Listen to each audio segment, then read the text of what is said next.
परम पूज्य श्री साहिब जी, मंगलमय संत समाज, सम्माननीय भक्त सज्जनों, भक्तिमयी ममता मूर्ति माताओं बहनों, सद्गुरु कबीर ने कहा है, जीवन की जनि आशा राखो, काल धरे हैं श्वासा। बाजी है संसार कबीरा, चित चेति डारो पासा। ये लंबा पद है, लेकिन पद के अंतिम में साहब कहते हैं, जीवन की जनि आशा राखो, काल धरे हैं श्वासा। इस जीवन की बहुत आशा ना रखें, क्योंकि किसी ने हमारी श्वास रूपी रस्सी का एक छोर को पकड़ रखा है, और वो है काल। प्रारब्ध किसी के अधीन है। हमारा जो जीवन है हमारे पूर्व कर्मों द्वारा बने हुए प्रारब्ध के अधीन है। इसको हम बेतरतीब ना फैलाते चले जाएं, अपना कारोबार इतना ना बढ़ाते चले जाएं कि समय के कुछ पता न चले और खूब बढ़ाने में ही समय सारा निकल जाए और उसके सेट करने में, ठीक करने में, समेटने का अवसर ही न मिले। इसलिए ऐसा कुछ जीवन जीना चाहिए कि हम अपने समय के अंदर काम कर लें। जिसके पास एक निश्चित समय का माप हो कि इतना टाइम है तुम्हारे पास, इतने टाइम में काम कर लो, तो वो तो अपने टाइम के अनुसार काम का विस्तार कर सकता है। किसी को 4 साल, 10 साल, महीना, 2 महीना, 1 महीना, 1 सप्ताह, किसी को कुछ पता हो तो उस हिसाब से काम किया जा सकता है। जीवन का तो कुछ पता भी नहीं है। लेकिन सामान 100 बरस का, पल की खबर नहीं है। इतना लोग इकट्ठा करते हैं, ऐसा घर, ऐसी गाड़ी, ऐसी चीज़ें, ऐसे कपड़े, ऐसा व्यापार और इतना बड़ा आयोजन, बहुत सब किया जाता है और पता नहीं है। अचानक काल अचानक सबको मारे और बाल वृद्ध ना तरुण विचारे। ये संतों का सत्संग है। संतों के विचारों में जीवन की हकीकत को दर्शाया जाएगा। कोई इन बातों से घबराए ना कि साहब तो बस शुरू कर दिए मौत मौत से अपनी बातें। अरे हमारे शुरू करने से नहीं शुरू हुआ है, ये अनादिकाल से शुरू है। हमारे बाबा दादा और पिता पितामह ये सब उसी रास्ते से गुजर चुके हैं। हम लोग भी गुजर रहे हैं और ये संसार ऐसे चलता रहेगा, गुजरता रहेगा। ये कोई नई रीति नहीं है जीवन के बदलाव की, मृत्यु आने की, समय के परिवर्तन की। ये सदा से चला आ रहा है और सदा चलता रहेगा। तारन बीच चंद्रमा झलके, ज्योति जला झलकी, एक दिन पंछी निकल जाएगा, मिट्टी जंगल की, खबर नहीं या जग में पल की। ये संसार ऐसे रहेगा। हजारों साल से ये संसार है। ये सूरज चांद निकल रहे हैं, प्रकाश दे रहे हैं। धरती पर वृक्ष वनस्पतियाँ खूब फैली हुई हैं और वो भी खूब हवाएं चल रही है, समुद्र लहरा रहा है और यहाँ पर प्राणियों का भी खूब है हुजूम चारों तरफ। मनुष्य हो या अन्य प्राणी हो, सब है, सब रहेंगे भी आगे। और ये सब होते हुए हमारा समय समाप्त हो जाएगा। यह मनुष्य पहले से थे, आज हैं, आगे रहेंगे, लेकिन हम नहीं रहेंगे। तो हमारा क्या कर्तव्य है? वर्तमान में हमें अपना काम कर लेना चाहिए। और ये हमारा जो शरीर मिला हुआ है, ये आत्म कल्याण के लिए ही मिला है। एक हमारे गुरुदेव जी एक इसी पर छोटा सा मनोरंजक उदाहरण सुनाया करते थे। एक घर में कुछ मेहमान आए, तो घर का जो मालिक था उसने अपनी पत्नी से कहा कि देखो जी, मैं बाज़ार जा रहा हूँ कुछ सामान लाने, कुछ ज़रूरत हो तो बताओ, कुछ लेते आऊँगा। तो पत्नी ने कहा कि दाल ख़त्म है। कहा अच्छा और चीज़ है? दाल लेते आऊँगा। कहा हाँ दाल ख़त्म, दाल लेते आइएगा। और सब है? तो कहे चना है, जलपान बनाना है। कहे हाँ चना नहीं है, वो लेते आइएगा। फिर कहा अच्छा नमक है? कहा हाँ नमक नहीं है, नमक लेते आइएगा। फिर कहें कि सब्जी है, कहाँ सब्जी नहीं है वो लेते आइएगा। तो क्या है, जो उन्हें पूछते हैं वही नहीं है और सब है। इसी प्रकार ये हमारा जीवन है। जब मिलते हैं दो लोग तो आपस में नमस्ते प्रणाम करते हैं, जय राम जी की करते हैं, आदाब अर्ज कहते हैं, बंदगी करते हैं, अपने ढंग से सब लोग अभिवादन करते हैं। पूछते हैं भैया कैसे हो, आराम है, आनंद मंगल है? बिल्कुल आनंद ही आनंद है, चकाचक है।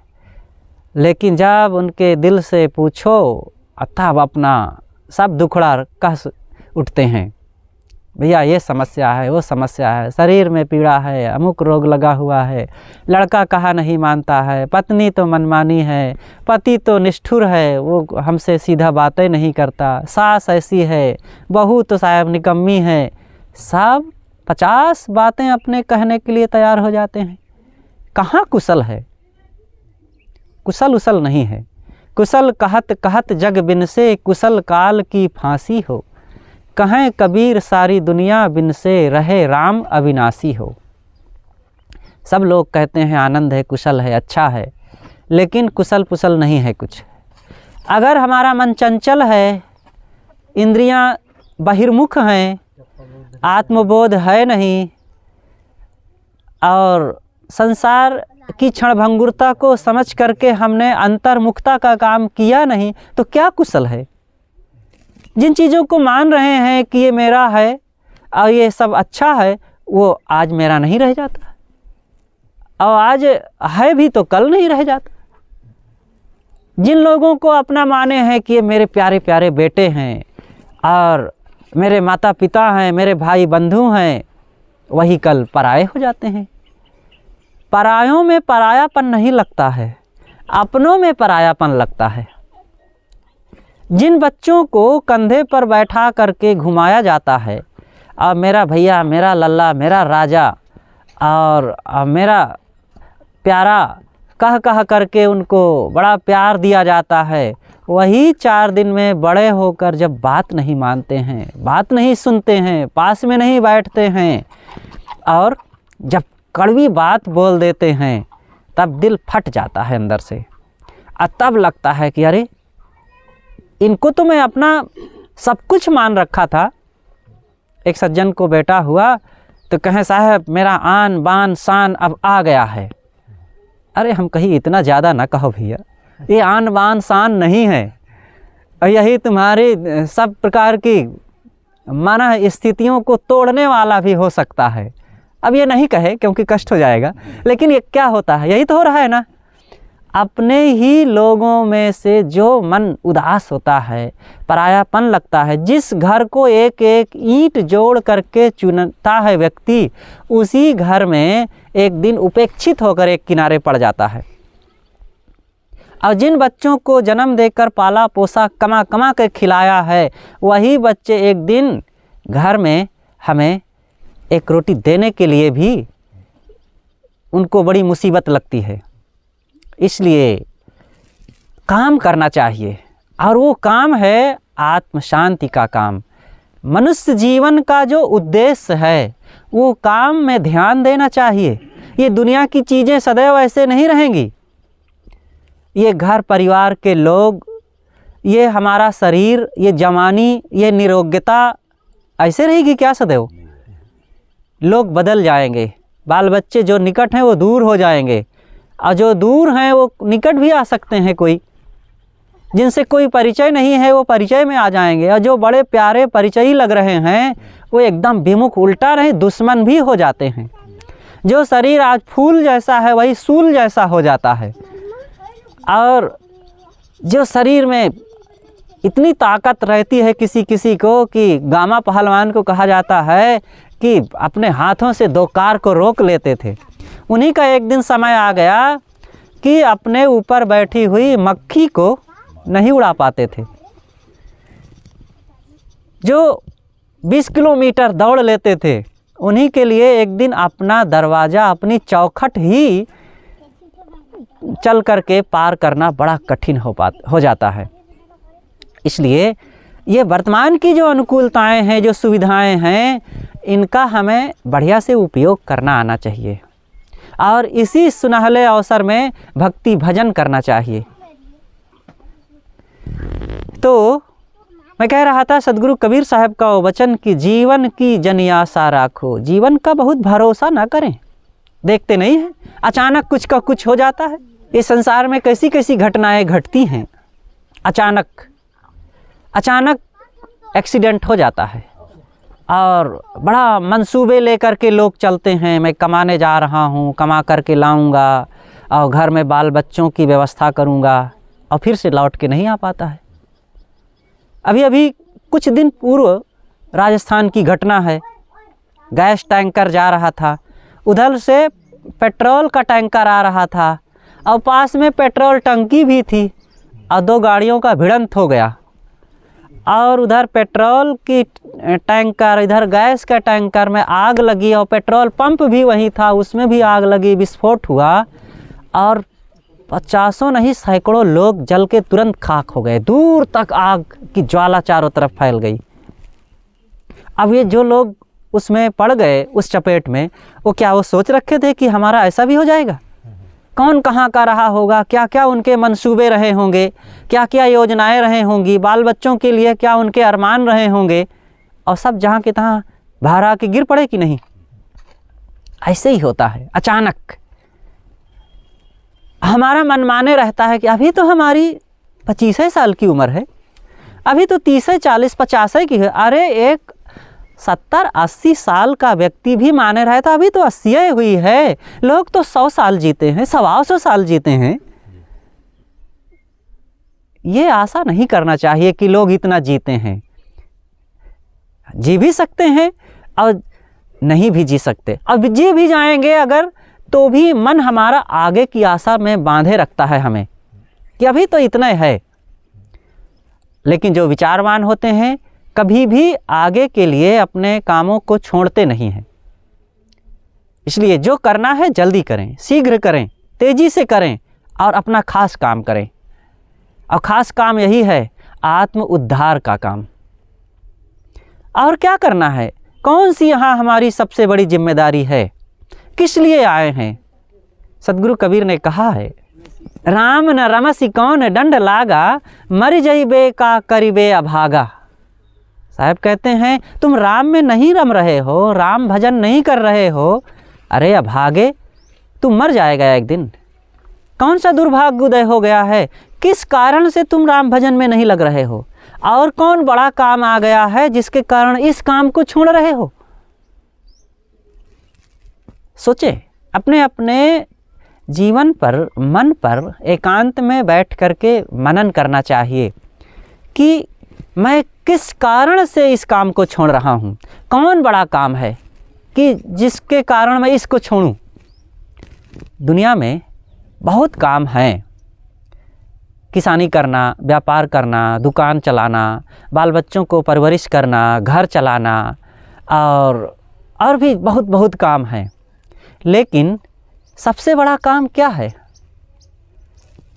लोग परोपकार भी करते हैं, बड़ा बड़ा धर्म का काम भी करते हैं, मंदिर मस्जिद भी बनवाते हैं और भोजन भंडारा भी करवाते हैं, सब अच्छी बात है। लेकिन सबसे बड़ा काम है आत्म उद्धार करना, अपने आप का कल्याण करना। और वह काम किसी बोध वैराग्य संपन्न सद्गुरु की संगति से और सत्संग का सहारा लेकर के ही संभव है। और यह काम में जो सहारा बने वो सबसे बड़ा उपकारी है। हमें चीज़ें देने वाले मिल जाएंगे, भोजन कपड़ा और आवास देने वाले मिल जाएंगे, अनेक बातें बताने वाले मिल जाएंगे, कंप्यूटर का ज्ञान, गाड़ी चलाने का ज्ञान, भोजन बनाने का ज्ञान, नाचने गाने का ज्ञान, कपड़ा सिलने का ज्ञान, सब ठीक है। लेकिन मन को स्वश करने का, मन की पीड़ा मिटाने का ज्ञान और आत्मज्ञान कोई बताने वाला है? केवल एक संत साधक और गुरुजनों के बिना ये बात कोई भी बताने वाला नहीं है। चाहे जितना कोई विद्वान हो जाए, चाहे जितना कोई बड़ा श्रेष्ठ हो जाए, वकील इंजीनियर हो जाए, डॉक्टर मास्टर हो जाए, लेकिन आत्मज्ञान को कोई नहीं बताने वाला है, क्योंकि वे खुद आत्मज्ञान से वंचित हैं। और आत्मज्ञान बाह्य विद्याओं से नहीं आती है, बाहरी योग्यताओं से नहीं आता है। आत्मज्ञान अपने अंदर बाहर से लौट करके भीतर की ओर मुड़ने में होता है, अंतर्मुख होने में होता है, इंद्रियों की स्वस्थता में होता है, देहाभिमान विषयाशक्ति के त्याग से होता है। और सब इसी में ग्रस्त हैं। देहाभिमान सबके ऊपर सवार है, विषयाशक्ति वो पीछे लगी हुई है, खाए जा रही है, और संसार का लोभ मोह वैसे ही परेशान कर रहा है। तब भला इस रीति से चलने वालों से आत्मज्ञान कैसे होगा? इसीलिए सद्गुरु की ज़रूरत है। और सद्गुरु कोई दादा काका फूफा मामा तो नहीं है, फिर क्यों उनका उपकार माने, क्यों उनके पास जाएं? इसीलिए क्योंकि वे आत्मबोध आत्मज्ञान की रहनी बताएंगे। और जिनको दादा काका मामा फूफा कहते हैं वो सब स्वार्थ के यार हैं। इसलिए स्वार्थ की दुनिया में देह के स्वार्थ का काम कर लें, लेकिन अंततः परमार्थ की तरफ चलना ही जरूरी है। सबको परमार्थ की दिशा में आगे बढ़ना चाहिए। तो सद्गुरु कहते हैं जीवन की जन आशा राखो, जीवन का भरोसा नहीं है। और यहाँ पर थोड़े दिनों में कुछ का कुछ हो जाता है, इसलिए सब तरफ से अपने को समेटो, थोड़ा सा समय रह गया है। हमारा जो मुख्य कर्तव्य है, देह के मोह को मिटा करके आत्मा की तरफ मोह बढ़ावें। वो मोह फिर नहीं कहलाएगा। स्वामी शंकराचार्य ने कहा है, और वही बात को सद्गुरु विशाल साहब ने भी अपने शब्दों में कहा है। दोनों की भाषा अलग अलग है, बस भाव एक है कि जैसी प्रीति, जैसा लगाव परिवार के लिए है, अपने बच्चे के लिए, बेटा पति पत्नी के लिए है, अपनी देह के लिए है, वही लगाव अगर अपने आप के लिए हो जाए तब तो सारा दुख ही समाप्त हो जाए। तो वो हो नहीं पाता है। हमारा सारा लगाव बाहर है, संसार की तरफ है। और संसार क्या है? संसार पराया है।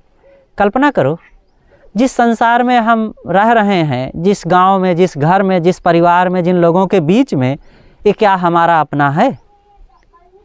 अपना नहीं है। लगता है ये 4 दिन के लिए, लेकिन अपना नहीं है। ये एकदम सपना है, एकदम सपना। ये दिख रहा है, कितने दिन तक दिखेगा? ये आँखों के रोशनी से और देह के संबंध से थोड़े समय के लिए दिख रहा है, वो भी जब याद करते हैं तो। अभी यहाँ देखो बैठे हैं, अपना अपना घर, गांव, घर की चीज़ें, घर के लोग सब भूले हुए हैं। आप याद करेंगे तब उनकी याद आएगी। अभी भी कहाँ है वो? जिन जिन चीज़ों में आप अपने मन को जोड़ते हैं तब वो अपना लगता है। और फिर एक समय ऐसा आ जाता है कि याद करने पर भी याद नहीं होगा, याद करने का समय भी नहीं रहेगा। याद करने वाला इस शरीर साधन में रह ही नहीं जाएगा तो याद क्या करेगा?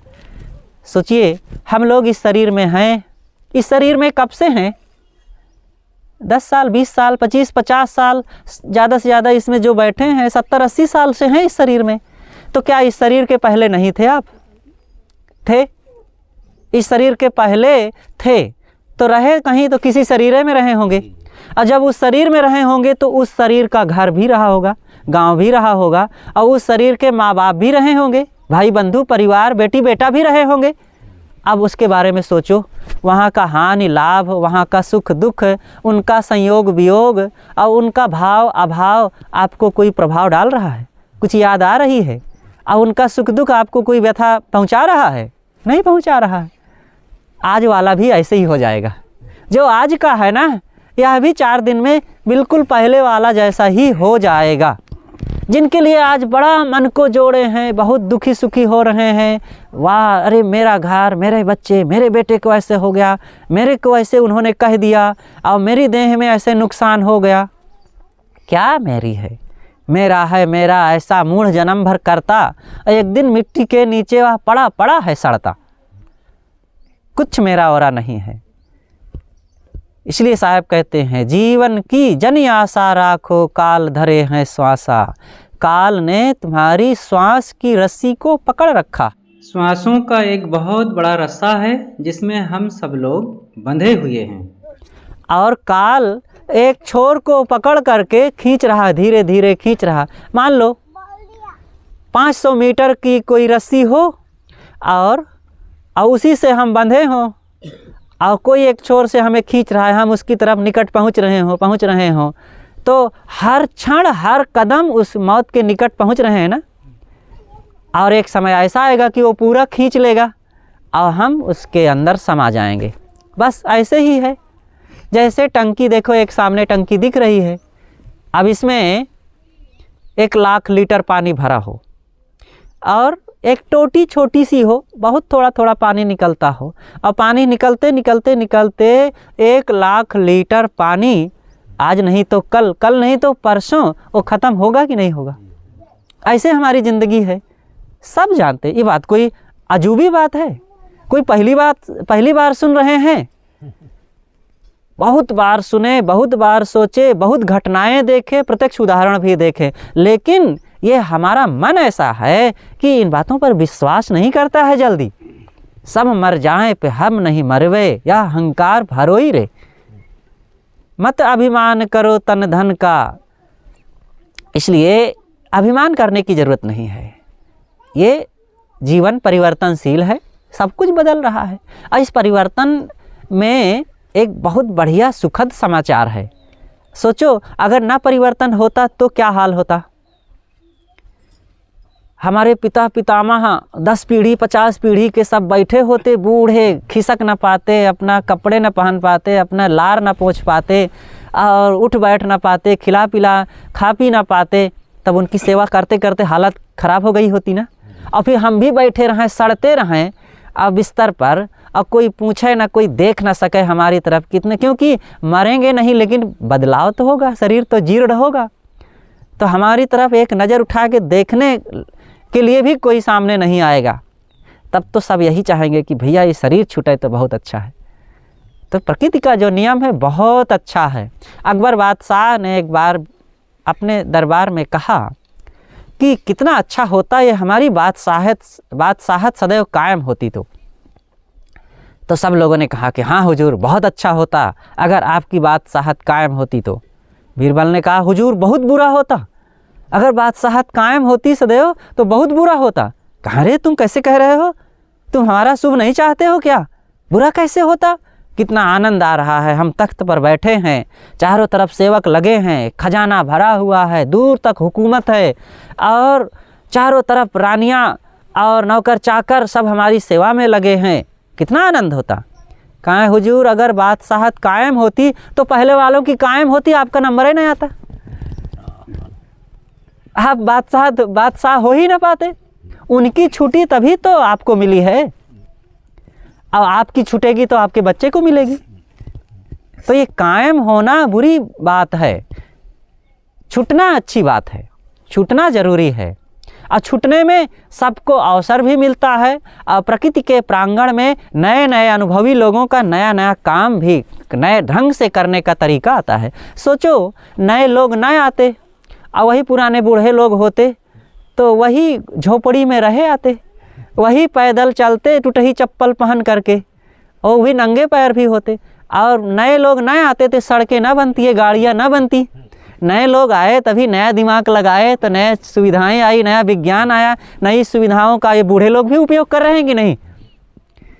तो इस परिवर्तन में बहुत बढ़िया समाचार है और इसको स्वीकारना चाहिए। और इसी परिवर्तन में हमारा शरीर परिवर्तित हो जाएगा, बूढ़े हो जाएंगे, ख़त्म भी हो जाएंगे, लेकिन रहे राम अविनाशी हो। राम अविनाशी रहेगा, राम नहीं मिटेगा, वो नहीं परिवर्तन में आएगा।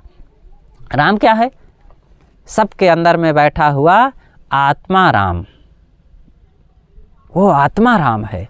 सदगुरु कबीर ने उसी के लिए कहा है, हृदय बसे तेहि राम न जाना, कस्तूरी कुंडल बसे मृग ढूंढे बन माहि, तैसे घट घट राम है दुनिया जानत नाही।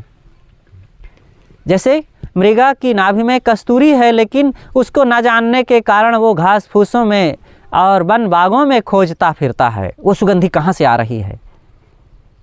ऐसे ही हम लोगों को भी हमारे हृदय में ही वो सुगंधी है आत्म शांति की, परम सुख की, परमानंद की सुगंधी सबको आ रही है। वो कैसे सुगंधी मिले, वो परम सुख कैसे प्राप्त हो?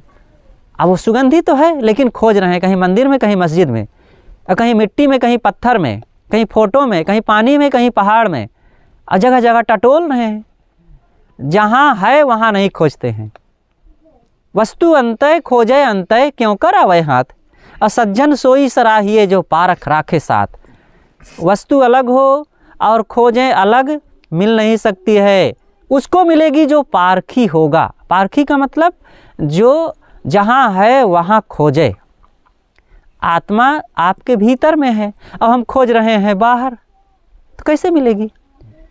अगर खोज अलग होगी तो 1000 लोग मिल करके खोजें, 1000 वर्षों तक खोजें, और वहाँ नहीं है चीज़ तो क्या मिल जाएगी?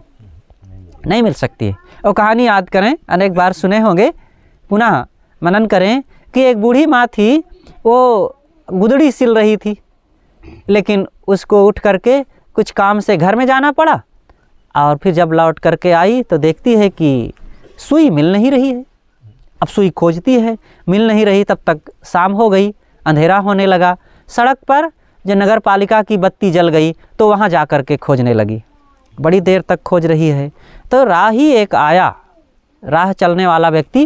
वो देखा कि माता जी बहुत देर से कुछ खोज रही है, बूढ़ी है, चलो इसका कुछ मदद कर देते हैं, क्या खोया। तो पूछा कि माँ क्या खोज रही हो? कहा बेटा मेरी सुई खो गई है, वही खोज रहा हूँ। तो खोजा, काफ़ी देर तक मिली नहीं सुई। तो पूछता है माता जी ये बताओ आखिर सुई गिरी कहाँ है, तो वहाँ खोजें तो मिले, अब ऐसे में कहाँ कहाँ खोजें? कहाँ बेटा सुई गिरी तो है कमरे में। कहाँ फिर यहाँ क्यों खोज रही हो? कहाँ यहाँ बत्ती जल रही है। तो यहाँ बत्ती जलने से क्या सुई मिल जाएगी? भाई जहाँ गिरी है, जहाँ चीज़ है वहीं बत्ती जलाओ। बत्ती अलग जलाएंगे तो नहीं मिलेगी। ऐसे ही हृदय में अंधेरा है और बत्ती जला रहे हैं मंदिर में, मस्जिद में, मिट्टी पत्थर की चौरी चौरा में, वहाँ मिलेगी? नहीं मिलेगी। इसलिए हमें भीतर ज्ञान की बत्ती जलाना पड़ेगा। विवेक ज्ञान जगाएं अंदर में। अंदर में ही वो हमारी मूल वस्तु है। तो इसलिए हम लोग उसको पहचानें। और ये जीवन शरीर तो क्षणभंगुर है, शारीरिक जीवन है। एक हमारा ऐसा जीवन है जो शाश्वत जीवन है। शाश्वत का मतलब होता है नित्य का, सदा का जीवन। शारीरिक जीवन तो अल्प जीवन है, थोड़े समय के लिए। और आत्मिक जीवन उसका कोई अंत ही नहीं है, सदा से है, सदा रहेगा। आत्मा अमर है और हम आप वही सब हैं। ये छोटे छोटे बच्चे हैं, बहनें, माताएं हैं, आप लोग हैं, बूढ़े हो गए हैं। ये ना मानना कि अरे हम तो बच्चे हैं, हम तो स्त्री हैं, हम तो पुरुष हैं, हम तो बूढ़े हैं। अरे शरीर है ये कपड़ा, जैसे किसी का कपड़ा थोड़ा पुराना हो जाए, किसी का नया है, किसी का थोड़ा सा फट जाए, किसी का थोड़ा एकदम बढ़िया दिख रहा हो, और किसी का लाल पीला है, किसी का लंबा चौड़ा है, किसी का छोटा है। तो कपड़ा के बदलाव से क्या व्यक्ति में बदलाव हो जाता है? ऐसे शरीर है, शरीर एक खोल है, और खोल के बदलाव से क्या उसके अंदर रखी हुई मूल चीज़ में कोई बदलाव होगा क्या? इसलिए सब अपने आप को अविनाशी आत्मा समझें और उस ज्ञान में, उस बोध में ठहरेंगे, तब मन को शांति मिलेगी, तब मन को अंदर से प्रसन्नता मिलेगी। हम लोग चीज़ों से, भोगों से, लोगों से सुख खोज रहे हैं, प्रसन्नता खोज रहे हैं। कोई कछु दे भलो करी माने, कोई हमें चीज़ दे दे, रुपया दे दे, पैसा दे दे, घर दे दे, ज़मीन दे दे, कपड़ा दे दे, अब भला माने, तुम बड़े अच्छे हो, तुम बड़े प्यारे हो, तुम बड़े सुंदर हो, तुम्हारे कपड़े, तुम्हारे चेहरे, तुम्हारी आँख, तुम्हारी छाती बड़ी अच्छी है, ऐसा कोई प्रशंसा कर दे तो इसमें हम गीला हो जाते हैं। आज ये जिन जिन की प्रशंसा की गई है, जो जो चीज़ हमें दिए लोग, वो सब क्या हैं? सब कूड़ा कचड़ा है। जिस चेहरा में बड़ा गुमान है, बड़ा सुंदर हम है, वही चेहरा में एक दिन लीबड़ बहेगा, और खोड़ल मुख लिए दंत विहीन चेहरा, और देखने का मन नहीं करेगा अपने ही को, और दूसरे लोग भी दूर से देख के घिनाएंगे। और जिन चीज़ों को हम पा के बहुत खुश हो रहे हैं, वो चीज़ें एक दिन टूट फूट गल जाती हैं। इसलिए चीज़ों का सौंदर्य कोई असली सौंदर्य नहीं है। आत्मा का सौंदर्य वो कभी कुरूप होता ही नहीं है। उसमें कोई जीर्णता शीर्णता नहीं, इसीलिए कहा गया है वो अजर है, अमर है, अविनाशी है, एकरस है, नित्य है, असंग है, अखंड है, अजन्मा है। उस परम ऐश्वर्यशाली आत्मा के बारे में सब लोग सोचें, मनन करें और उस परम धन को प्राप्त करके उसको बाहर से पाना नहीं है, वो कभी ना ख़त्म होने वाला। आप कितना बढ़िया चीज़, कीमती चीज़, खाने पीने देखने सुनने की चीज़ ले आओ और उसका समय है, थोड़े दिनों में सब जीर्ण शीर्ण हो जाएगा, अरुचि हो जाएगी। आपको बचपन से अब तक अपने आप से कभी अरुचि हुई है? कोई एक बच्चा है, बच्चा भी अपने आप से बहुत प्रेम करता है, वो कहता है नहीं मुझे चाहिए, मेरा सम्मान नहीं हुआ, मेरे को ऐसा क्यों कह दिए। ये अपने आप के प्रेम का ही ध्वनन है। वो अपने से प्रेम करता है और अपने से प्रेम करने के कारण ही वो जब उसको माँ से तिरस्कार मिलता है तो नाराज़ हो जाता है। माँ से बहुत प्यार करता है लेकिन अपने से ज़्यादा नहीं। वही माँ जब डांट देती है तो नाराज़ हो गया। क्यों नाराज़ हो गया? क्योंकि मुझे डांट दिया, मेरा अनादर हुआ है। वही व्यक्ति पत्नी से बहुत प्रेम करता है लेकिन जब पत्नी ने कुछ अपशब्द कह दिया तो पत्नी से नाराज़ हो जाता है। क्यों? क्यों मुझे उसने अनादर किया। पत्नी से करते हुए भी उससे ज़्यादा अपने से करता है। हर इंसान अपने से प्रेम करता है लेकिन इस बात से भी अभी उसे पता नहीं है कि मैं किससे प्रेम कर रहा हूँ। उसको सत्संग से ही बोध होगा कि मैं अपने से जो प्रेम कर रहा हूँ वो अभी मेरे जीवन में विकसित नहीं हुआ है, उसका विस्तार नहीं हुआ है। अपने से प्रेम करने का मतलब वो आत्मा से करते हुए भी आत्मा के बारे में समझ नहीं रहा, बोध नहीं हुआ है। वो देह भाव से अपने को जोड़ रखा है। इसलिए सत्संग में जाकर के इन बातों को खूब अच्छी तरह से समझने की ज़रूरत है। जब विवेकवान पारखी साधक संत मिलेंगे तब ये बातें विस्तार से समझ में आती हैं। इसलिए इन चीज़ों को ठीक से मनन चिंतन करना चाहिए। हमारे बीच पूज्य श्री साहिब जी विराजमान हैं और आपसे करबद्ध निवेदन है कि आप अपने गंभीर विचारों से हम सबको लाभान्वित करें और मैं अपनी बातें यहीं पर समाप्त करता हूँ। बोलिए सद्गुरुदेव की जय।